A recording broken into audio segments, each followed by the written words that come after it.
So at this point in effective leadership, you're working on two things. One, you're following up on the profiles and leadership discussion board posts. And the other thing you're working on is continuing to read Jim Collins' book, Good to Great. So let me first just talk about the profiles and leadership piece. As you look through the different profiles that I provided and you continue the discussion about who you think would be the best fit for different types of school leadership, I want you to take those examples, that first instinct that you had as you saw these different examples of leadership and tried to apply them in a school context. I want you to think about them and start to draw out what are the characteristics of leadership that you value. And what are the characteristics of leadership that you value that you think that you have in abundance? And what are some of those characteristics that you'd like to work on and see some more growth in?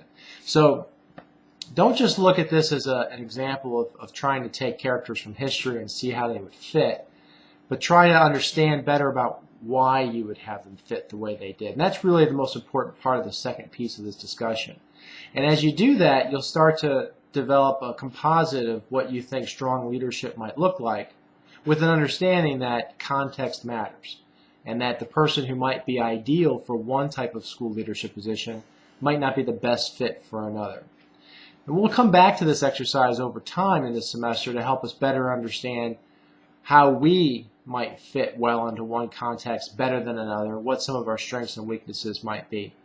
So that's the key part for that piece. Now the other thing is your reading, and we haven't really talked about Jim Collins yet, but we're going to after we get through all the reading. So you're going to look at the entire book, and as you're doing so, I want you to have an eye towards how what you're learning about what works in the private sector would apply well to a nonprofit business or operation. So in a school setting in particular, there are some things that you might read in Good to Great that don't necessarily seem like an ideal fit. In other words, it'd be hard to implement the same kind of strategies that those businesses did into a school setting.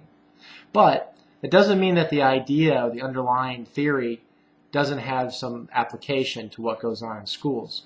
So we'll talk about that, but I want you to push yourself to try to think about what those things are and take notes along the way, because once we get to one of our next discussion posts where we begin to focus on this book, I'll be asking you to pull some of those issues out. And also write down questions that you have so we can have a dialogue about the book in a little bit more depth before we turn the page on it and move on to some of the other readings that await us next week. So that's what you're working on today.